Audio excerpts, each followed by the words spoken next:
Hello दोस्तों, स्वागत है आप सभी का हमारे आज के इस नए वीडियो में। गाइस, आज हम आपके लिए फिर साइंस के कुछ इंपॉर्टेंट प्रश्न लेकर आए हैं जो कि आरआरबी टेक्नीशियन के लिए काफ़ी इंपॉर्टेंट रहने वाला है। तो चलिए वीडियो को आगे बढ़ाते हैं। और आज का पहला प्रश्न है कि निकट दृष्टि दोष को ठीक किया जाता है। ऑप्शन आपके सामने हैं, हो सके तो आप इसका आंसर कमेंट में हमें दीजिएगा। तो पहला ऑप्शन है अवतल लेंस का प्रयोग करके, उत्तल लेंस का प्रयोग करके, समतल अवतल लेंस का उपयोग करके, या फिर ऑप्शन डी समतल कांच का उपयोग करके। ठीक है, तो निकट दृष्टि दोष क्या होता है? सबसे पहले हमको ये जानना होगा कि निकट दृष्टि दोष वह दोष है जिसमें हम निकट की वस्तु को स्पष्ट देख सकते हैं, लेकिन दूर वाला जो वस्तु है, सामान है, उसको हम प्रॉपर नहीं देख पाते हैं। ठीक है, तो इसका जो कि सही आंसर होगा ऑप्शन ए। जब किसी व्यक्ति को निकट दृष्टि दोष होता है तो उसको हम अवतल लेंस का चश्मा लगाने का सजेशन देते हैं। आप अवतल लेंस का चश्मा लगाइए, आपका ये जो दोष है पूरी तरह से ठीक हो जाएगा। नेक्स्ट प्रश्न की ओर चलते हैं और अगला प्रश्न मायोपिया यानी निकट दृष्टि दोष से ही है। इंग्लिश में मायोपिया को हम कहते हैं निकट दृष्टि दोष। तो इसको ठीक करने के लिए हम किस दर्पण का या लेंस का उपयोग करते हैं आपको बताना है। अभी हम इसको सॉल्व किए। इसमें शब्द में थोड़ा सा हेरफेर किया गया है ताकि एग्ज़ाम हॉल में आपको किसी भी प्रकार का कोई प्रॉब्लम क्रिएट ना हो। तो दोस्तों, जो मायोपिया है इसको हम अभी देखें कि अवतल लेंस का उपयोग करके इसको हम सही करते हैं। नेक्स्ट प्रश्न की ओर चलते हैं और अगला प्रश्न ये काफ़ी इम्पोर्टेंट प्रश्न है, क्योंकि जो हीरा है वो काफ़ी ज़्यादा प्रचलित है भारत में। कोहिनूर हीरा आप लोग जानते हैं, कोहिनूर हीरा जो कि इतिहास से ही भारत का एक शान रहा है। तो आपको बताना है कि जो एक हीरा है वो जगमगाहट के साथ चमकता है, क्यों? इसका कारण आपको बताना है। तो गाइज, इसका सही आंसर ऑप्शन ए रहने वाला है। पूर्ण आंतरिक परावर्तन के कारण जो हीरा है वो चमकता है। पूर्ण आंतरिक परावर्तन को हम कहते हैं टोटल इंटरनल रिफ्लेक्शन। इसी के माध्यम से हमारे पास नेटवर्क अभी पहुंच रहा है। इसमें काफ़ी कम समय पर काफ़ी लंबी लंबी यात्रा को तय किया जाता है। तो पूर्ण आंतरिक परावर्तन के माध्यम से हम अपने जो संचार है उसको काफ़ी सुलभ बनाने में भी सक्षम हुए हैं। अगले प्रश्न की ओर चलते हैं और अगला प्रश्न है कि जब हम एक दर्पण लेते हैं वो काफ़ी चौड़े क्षेत्र का अवलोकन करता है, तो इसका क्या कारण होता है? ये आवश्यक ही होगा। क्या होगा ये आपको बताना है। तो ये आपको याद रख लेना है कि उन्नोत्तर दर्पण वो होगा जो कि काफ़ी चौड़े क्षेत्र का क्या करता है, अवलोकन करता है। ठीक है, नेक्स्ट प्रश्न की ओर चलते हैं कि कार के पीछे आने वाले जो वाहन है उसको देखने के लिए हम किस दर्पण का उपयोग करते हैं।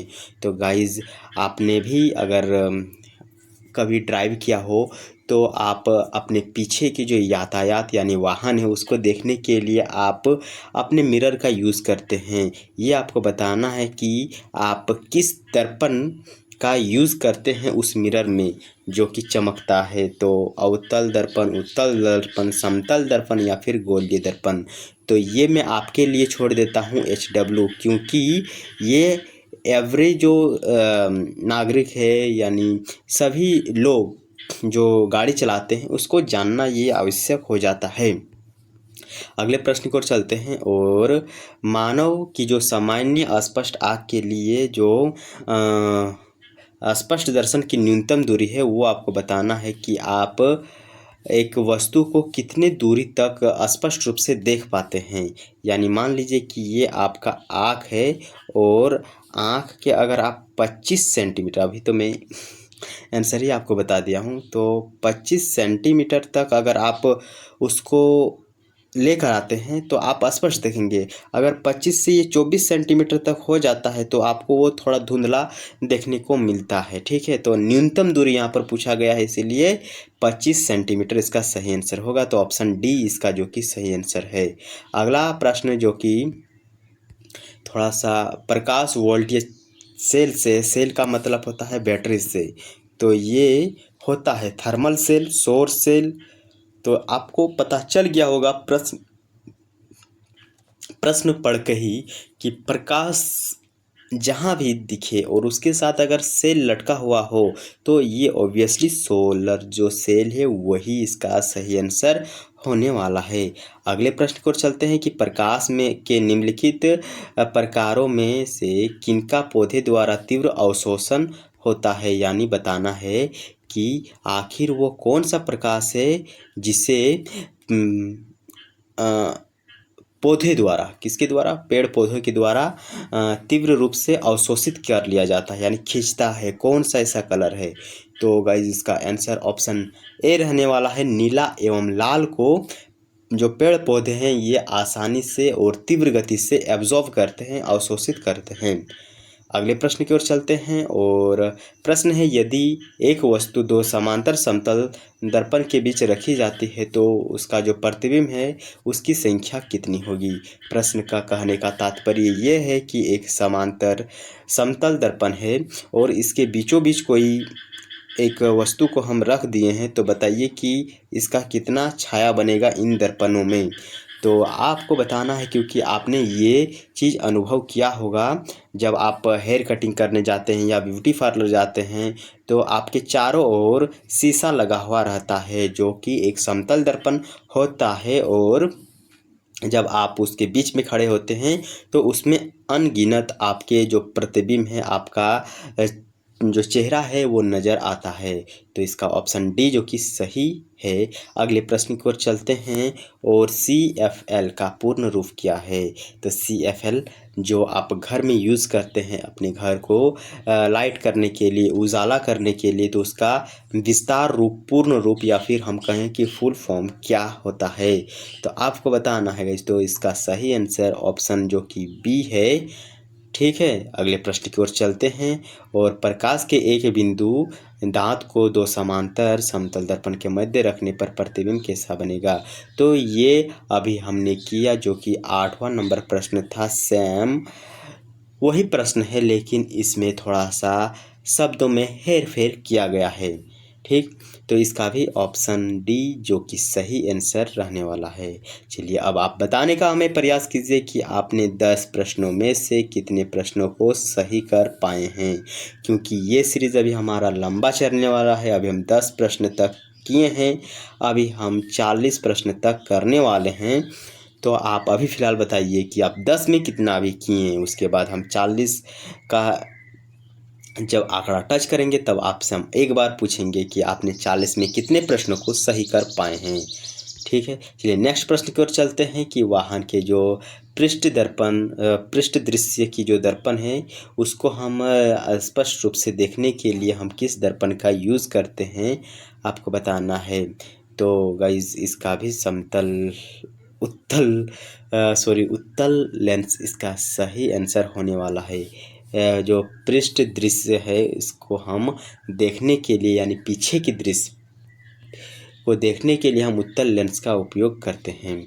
अगला प्रश्न है कि कार में दृश्यावलोकन के लिए किस प्रकार के शीशे का उपयोग करते हैं। तो दृश्यावलोकन के लिए, यानी दृश्यावलोकन के लिए का मतलब है कि ये मान लीजिए कि कोई कार है और यहाँ का जो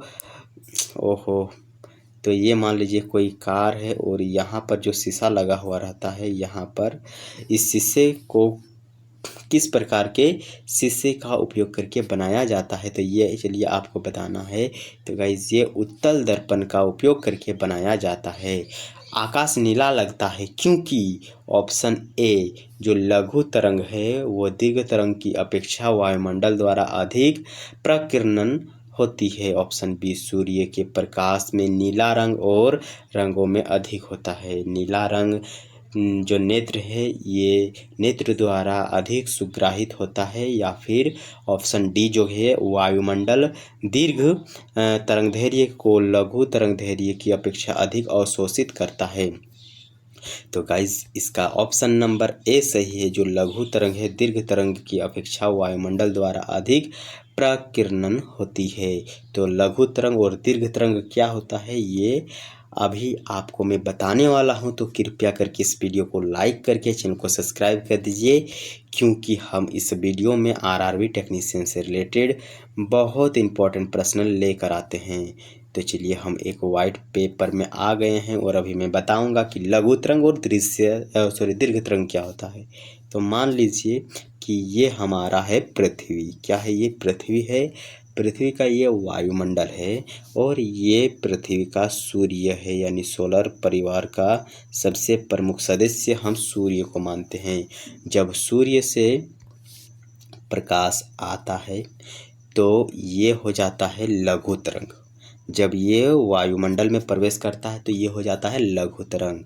और कोई भी चीज़ टकरा कर वापस जाती है, ये हमें पता है। तो जब ये पृथ्वी से टकरा कर वापस जाता है कौन? प्रकाश। तो इस तरंग को हम कहते हैं दीर्घ तरंग। लघु तरंग और दीर्घ तरंग, समझ गए?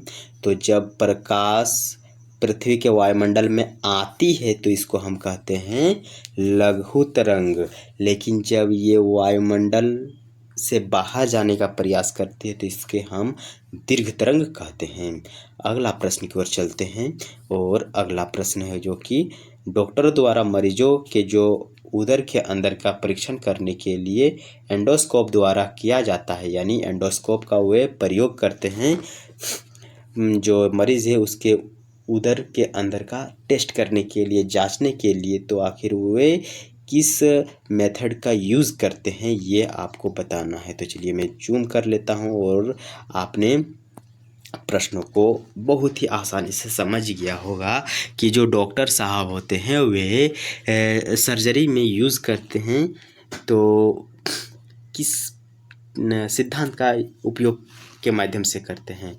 तो प्रकाश के जो शकल हैं आंतरिक परावर्तन के कारण वे चीज़ को कर पाते हैं। उसमें एक ग्लास का रॉड होता है जिसमें प्रत्येक घुमावदार यानी टर्न पर लेंस लगाया जाता है, दर्पण लगाया जाता है, जिससे प्रकाश इजीली एक स्थान से दूसरे स्थान तक पहुंच पाता है। ठीक है, तो ये बहुत ही अच्छा हमें खोज देखने को मिलता है। फिर वही प्रश्न को यहाँ पर दोबारा कॉपी पेस्ट तो नहीं, लेकिन हम कहेंगे कि शब्दों में थोड़ा सा परिवर्तन कर इसको 15 नंबर का प्रश्न बना दिया गया है।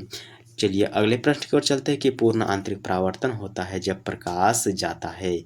कहाँ से क्या जाता है? जल से कांच में जाता है, हीरे से कांच में जाता है, वायु से जल में जाता है, या फिर वायु से कांच में जाता है। तो पूर्ण आंतरिक जो परावर्तन यानी टोटल इंटरनल रिफ्लेक्शन है, ये जब प्रकाश एक माध्यम से दूसरे माध्यम में जाती है तब ये परिवर्तन हमें देखने को मिलता है, ये मेथड हमें देखने को मिलता है। ठीक है, तो जो सघन माध्यम है, सघन माध्यम से जब प्रकाश विरल माध्यम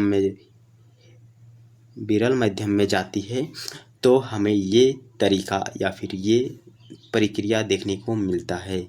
तो चलिए हम देखने का प्रयास करते हैं कि इसमें सबसे सघन माध्यम कौन सा है।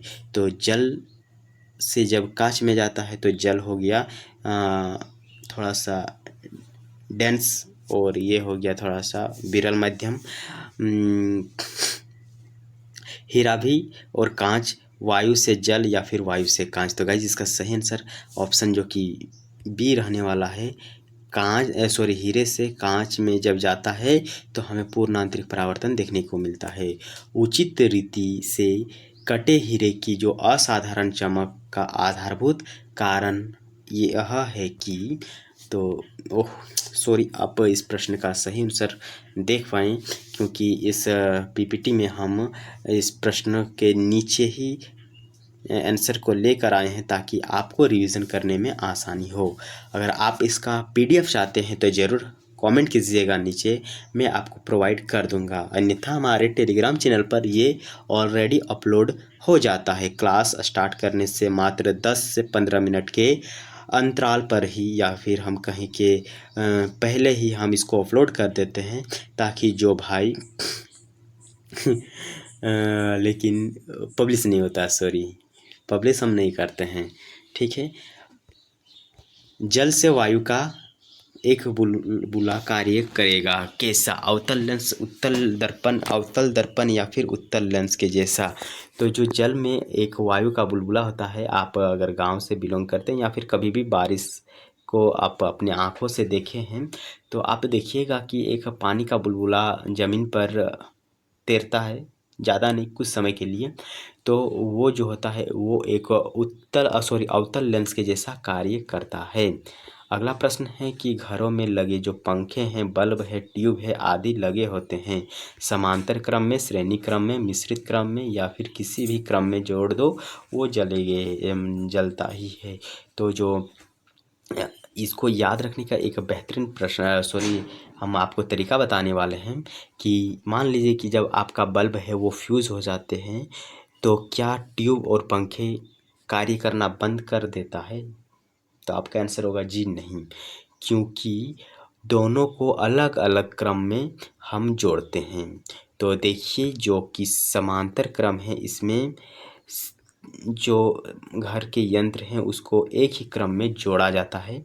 यानी जब एक यंत्र किसी कारणवश फ्यूज हो जाता है या फिर कार्य करना बंद कर देता है, तो अन्य जो यंत्र उस श्रेणी क्रम में उस क्रम में लगा हुआ है, तो वो भी कार्य करना बंद कर देते हैं। लेकिन जब श्रेणी क्रम का हम बात करते हैं, तो इसमें जब एक चीज़ फ्यूज़ हो जाता है तो अन्य जो घर में यंत्र है वो भी कार्य करते हैं।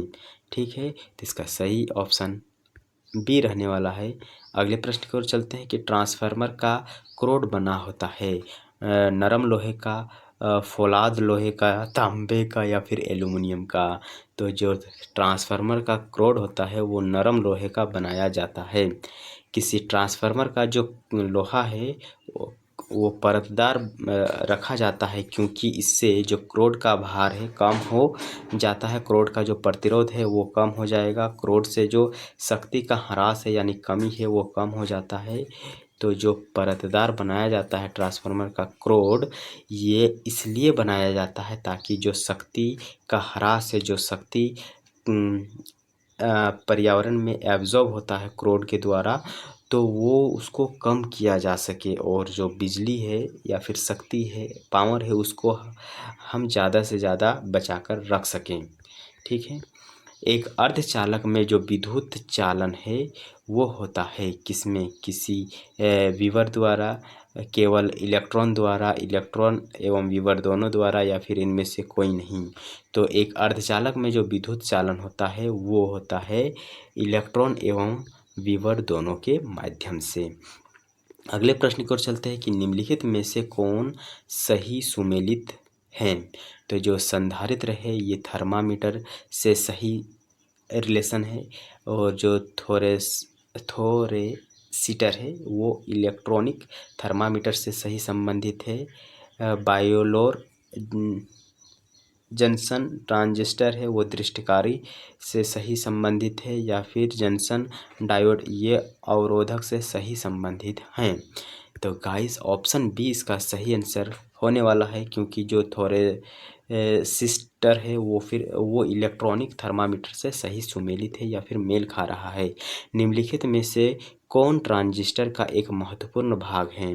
तो ट्रांजिस्टर का एक महत्वपूर्ण भाग कौन सा है ये आपको बताना है।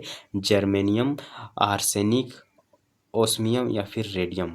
तो जो ट्रांजिस्टर होता है वो एक बहुत इम्पॉर्टेंट, वर्तमान में हमें एक धातु देखने को मिल रहा, टेक्नोलॉजी देखने को मिल रहा है, जिसमें महत्वपूर्ण भाग जर्मेनियम का होता है। ठीक है, अभी जितना भी हमारे पास यंत्र हैं जो कि काफ़ी कम स्पेस में अधिक से अधिक हमें कार्य करने में हो रहा है, जैसे कि ये मोबाइल ही एक उदाहरण इसका हमें देखने को मिलेगा, जो कि ज़्यादा नहीं 5 इंच बाई 2 इंच का ही है, लेकिन पूरे दुनिया का कहें सबसे इम्पोर्टेंट चीज़ अभी मोबाइल ही बन चुका है। तो ये जो बन रहा है अर्धचालक, यानी हम कहें कि सेमीकंडक्टर के माध्यम से ही हो पा रहा है।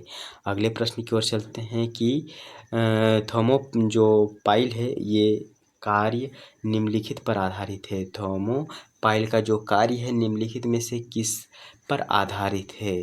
तो ऑप्शन ए जो पेल्टियर प्रभाव है, ऑप्शन बी सीबेक प्रभाव, ऑप्शन सी थॉमस प्रभाव और ऑप्शन डी जो है डे हार्स प्रभाव। तो गाइस जो ये थर्मोपाइल है ये पेल्टियर प्रभाव पर आधारित है। अगले प्रश्न की ओर चलते हैं। जब ताप द्वीप विद्युत बल्ब द्वीपमान होता है तब क्या होता है, यानी जो बल्ब होता है जब वो जलता है तो क्या होता है, ये आपको बताना है। तो गाइस इसका ऑप्शन ए सही रहने वाला है। विद्युत ऊर्जा आंशिक रूप से प्रकाश ऊर्जा में और आंशिक रूप से तापीय ऊर्जा में परिवर्तन होता है। तो जो बल्ब होता है वो जो जलता है तो प्रकाश ऊर्जा में वो परिवर्तन होता है, और कहें कि उसके साथ कुछ ताप ऊर्जा भी हमें देखने को मिलता है।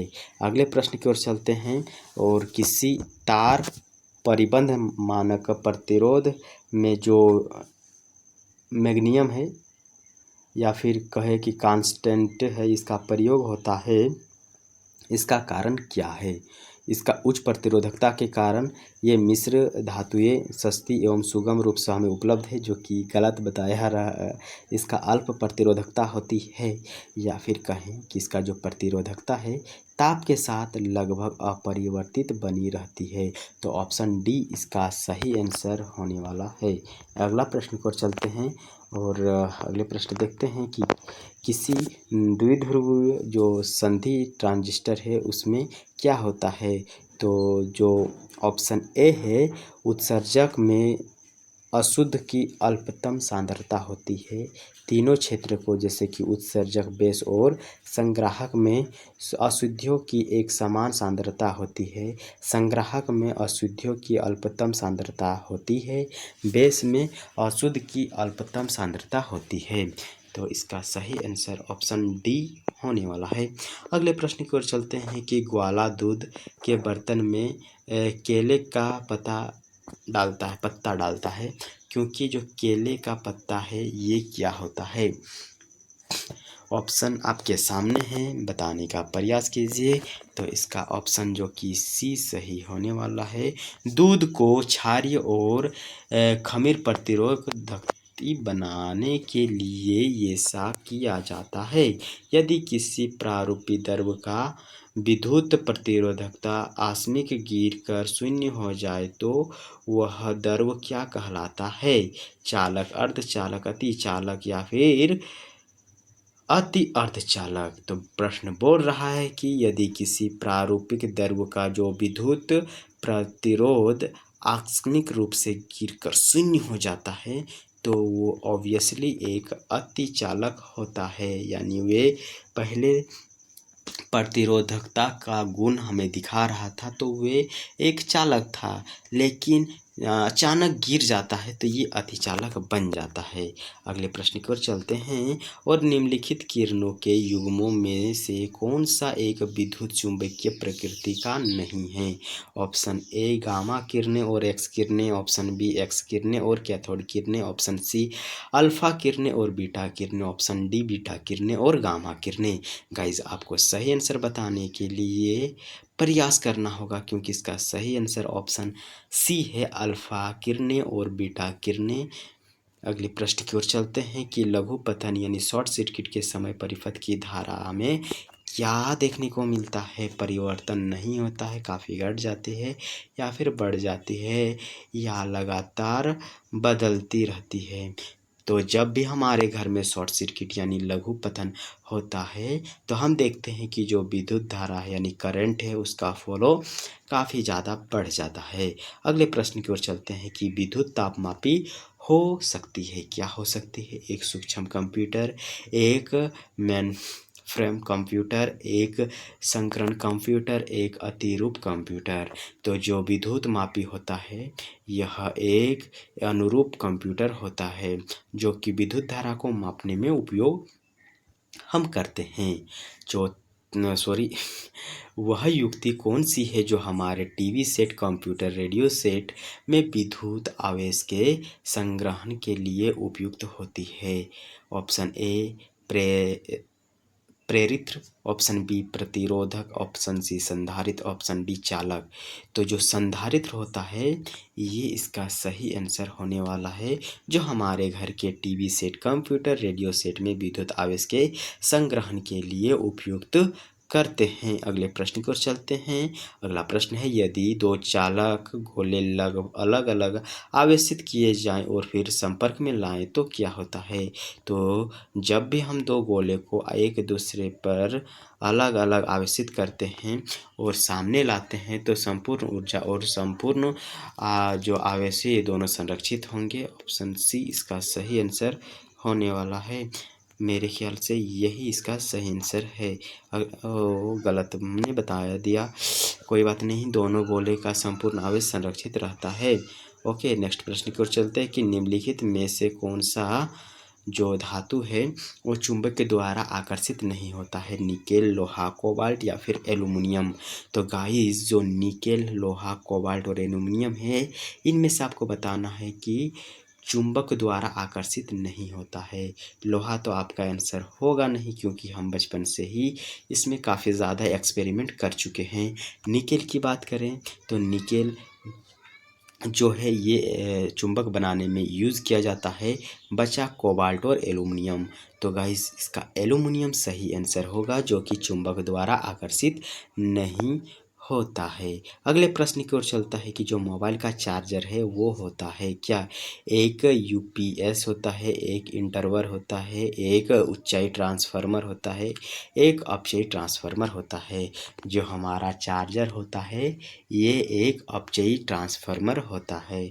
तो ये आपको जान लेना चाहिए कि हमारा जो चार्जर है ये एक प्रकार का ट्रांसफार्मर है जिसे हम अपचयी ट्रांसफार्मर कहते हैं। अगले प्रश्न की ओर चलते हैं और बताया जा रहा है कि जो हीटर की कुंडली है या कॉइल है किस चीज़ की बनाई जाती है। ये तो मैं एकदम इसमें इम्पोर्टेंट मार्क कर देता हूँ क्योंकि इस प्रश्न को जब भी मैं पढ़ता हूँ तो ऐसा लगता है कि ये इम्पोर्टेंट है और हमें बहुत ऐसे एग्ज़ाम में भी देखने को मिला है। जो हीटर की चोक कुंडली है या फिर हम कहेंगे कोइल है ये नाइक्रोम का बनाया जाता है, जबकि बल्ब, जिस बल्ब को हम 10 रुपये में दुकान से ख़रीद कर लाते थे और उसमें एक फिलामेंट हुआ करता था, उसका जो पतला सा वायर यहाँ पर था वो टंगस्टन का बनाया जाता था, लेकिन हीटर वाला नाइक्रोम का बनाया होता है। अगले प्रश्न की ओर चलते हैं कि निम्नलिखित में से कौन सा एक अर्धचालक वो है। गजब, एक अर्धचालक नहीं है, यहाँ पर होना चाहिए था। तो जर्मेनियम, सिलिकॉन, क्वार्ट्ज या फिर गैलियम आर्सेनाइड। तो आपको बताना है कि अर्धचालक इनमें से कौन सा नहीं है। तो जर्मेनियम और सिलिकॉन जो कि अर्धचालक हैं, या आपको दिक्कत इन दोनों ऑप्शनों में हो सकता है, जो कि इसका सही आंसर ऑप्शन डी है। गैलियम आर्सेनाइड जो है ये एक अर्धचालक नहीं है। और आज का लास्ट प्रश्न, जो चुंबकीय गुणधर्मों के आधार पर ऑक्सीजन का संबंध किससे हैं। लोह चुंबकीय पदार्थों से, चुंबकीय पदार्थों से, अनुचुंबकीय पदार्थों से या फिर प्रतिचुंबकीय पदार्थों से। गाइस ये आज का हमारा लास्ट प्रश्न है। अभी तक अगर हमारे चैनल को आप सब्सक्राइब नहीं किए हैं तो ज़रूर सब्सक्राइब कर दीजिए, वीडियो को लाइक कर दीजिए और कमेंट में बताने का प्रयास कीजिए कि आज का क्लास कैसा रहा और आपने 40 में कितने प्रश्नों को सही कर पाए हैं। तो इसका सही आंसर ऑप्शन सी है। जल्दी से आप अपना कमेंट में हमें जवाब देने का प्रयास कीजिए कि आप कितने प्रश्नों को सही कर पाए हैं। मिलते हैं नेक्स्ट वीडियो में, तब तक के लिए बाय बाय। प्रैक्टिस करते रहिए, आरआरबी टेक्नीशियन में अपना जॉब फिक्स कीजिए।